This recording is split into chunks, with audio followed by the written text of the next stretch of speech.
I helped build the power game. I was one of the people who turned it into the defining force of the sport. For 20 years, the answer to almost every question on a tennis court was simple. Hit the ball harder than the person across from you. That was my career. That was the instruction I gave every young player who asked. Then I watched a 21-year-old take Naomi Osaka apart in 68 minutes without hitting a single ball harder than Naomi did. I've been thinking about it ever since, because what I saw was the answer to the thing I spent my whole life building. Power does not work on her, not less well, it does not work. Every player in the top 10 who built her career on hitting through people has that problem coming, and most of them have not faced her yet. Naomi hits as heavy a ball as any woman who has ever played this sport.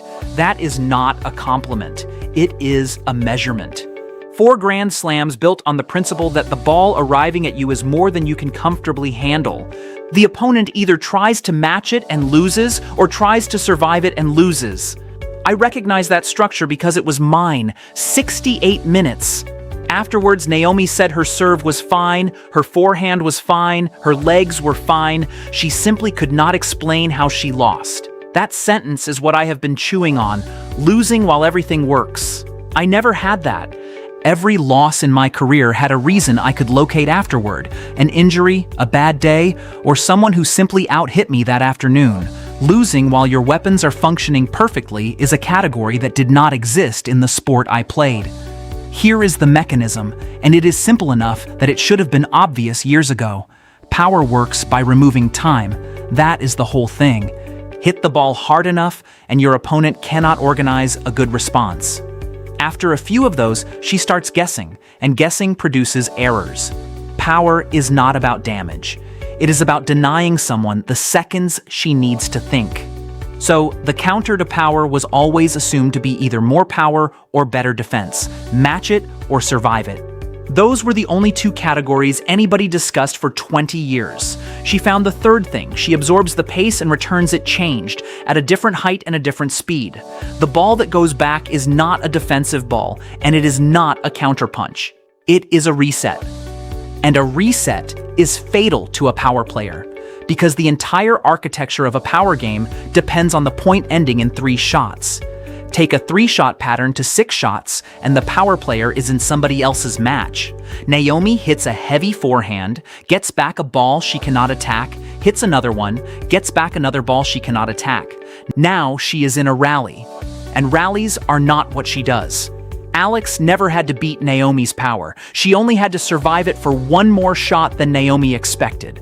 1 more shot is enough to change what kind of match it is. The physics of it took me longest to understand. I only got there on the 4th viewing. When you absorb pace rather than fighting it, the ball coming off your racket carries some of your opponent's energy.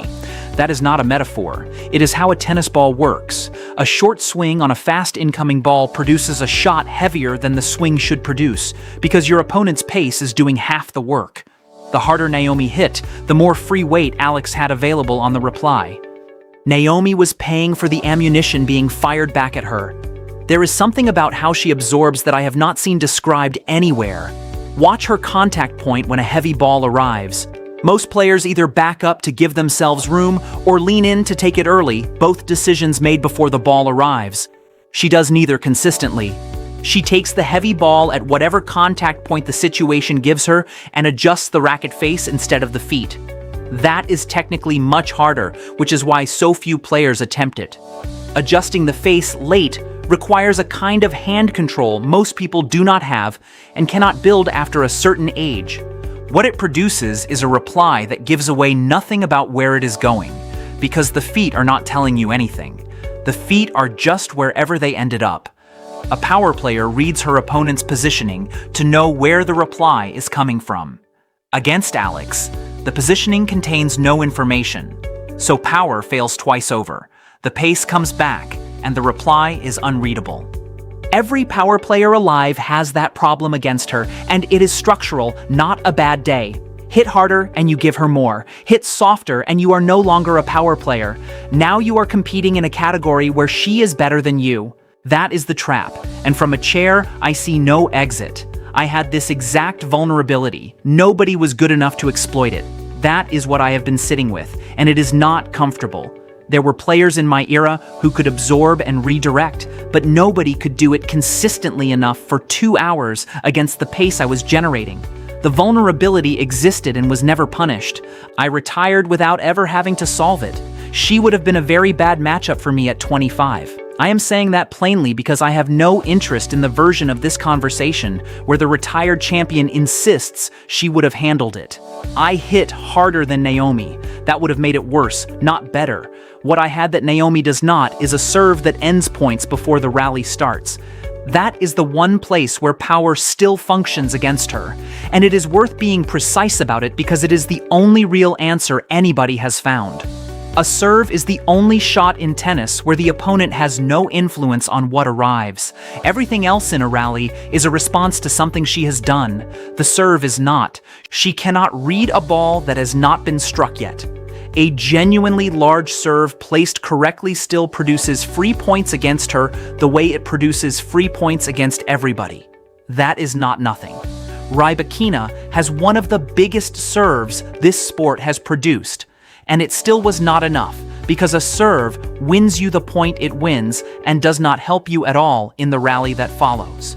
You cannot serve your way through a whole match. You can serve your way through 4 or 5 games. Against her, 4 or 5 games is the difference between losing 6-2 and losing 7-6. Anisimova beat her this week, and everybody is going to write that up as power finally working. It was not power. It was pace delivered in a way that denied rally length. Amanda lost the first set, sat down and made one adjustment. Endpoints in 3 shots instead of constructing them. Heavy first serves, standing closer on return, accepting more errors in exchange for shorter rallies. That is not power-beating intelligence. That is power being used deliberately to prevent intelligence from operating. The distinction matters enormously because it means the answer is not hit harder. It is hit sooner. Those are different instructions that produce different practices.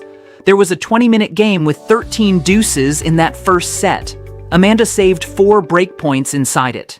Afterwards, she said she did not solve her. She found a way to avoid the situation where she gets solved. I thought that was the most honest thing any player has said about this all season.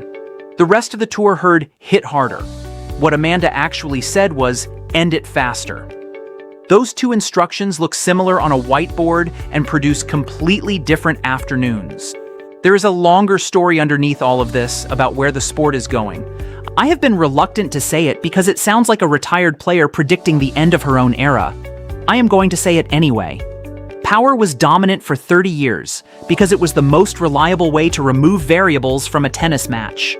Fewer variables, fewer decisions, fewer chances to be outthought. A power player does not need to be smarter than her opponent. She needs to prevent the match from becoming a thinking contest. That worked as long as nobody could survive the pace. Now somebody can. The moment survival becomes possible, the match becomes a thinking contest again. 30 years of selecting for power rather than intelligence has produced a generation of players who are not equipped for a thinking contest. Most of the top 10 cannot beat her at chess.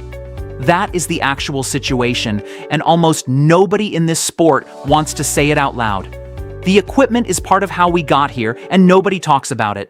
Rackets and strings got so good that hitting hard stopped being difficult. When a skill stops being difficult, it stops being a differentiator. Everybody hits hard now. Every player in the top 100 can generate pace that would have been remarkable in 1999, so pace is not an advantage anymore. It is a baseline.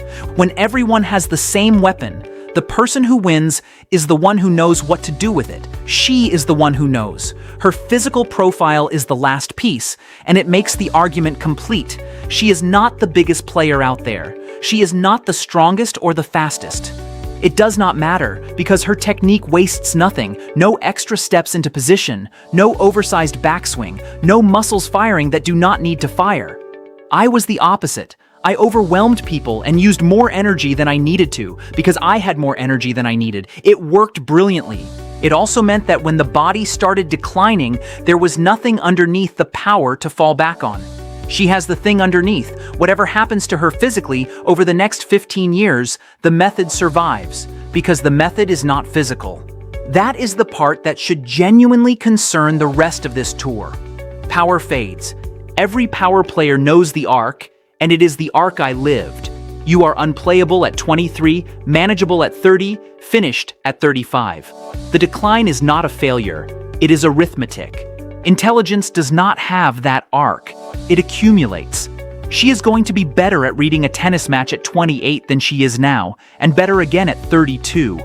The players trying to out-hit her are going to be on the downslope of their own weapon while she is still climbing. I know that arithmetic personally, and it is not a pleasant thing to watch somebody else be on the right side of it. Where it comes from is the childhood, and I recognize the shape because it is my own. She left the Philippines at 12 for an academy in Spain, alone, in a language she did not speak, with no Filipina before her who had done anything close to it. No path, nobody to copy.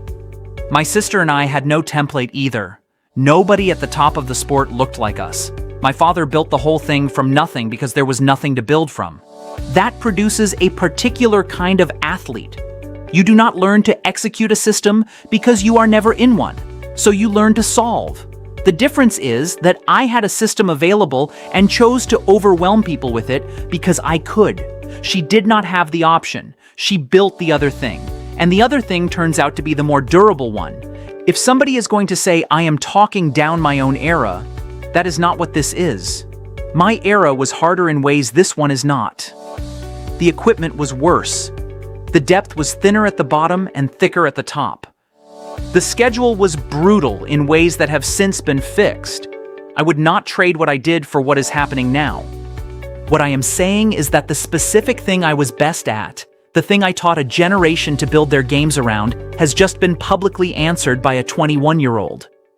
The honest response is not to defend the old answer. It is to say clearly to every young player currently building a game around a big forehand that the forehand is not going to be enough anymore. Power is a tool. It stopped being an answer somewhere in the last 18 months, and most of this sport has not noticed yet. She has 9 wins over top 10 players in one season. Świątek twice, Rybakina, Osaka, Svitolina twice, Pegula, Fernandez. Look at that list and find the pattern. Rybakina has one of the biggest serves in the history of the women's game. Osaka hits the heaviest ball. Pegula strikes it as cleanly as anybody. Every one of those players has a weapon, and every one of those weapons stopped working on the same afternoon. That is not 9 upsets. That is one method applied 9 times. The US Open is in 2 weeks, and she is going to be seeded at a major for the first time. The players in that draw who are planning to hit through her are going to spend 3 sets discovering that the ball keeps coming back and that they have no second plan, because nobody taught them one. For 30 years, nobody needed one. I would tell them to hit sooner rather than harder.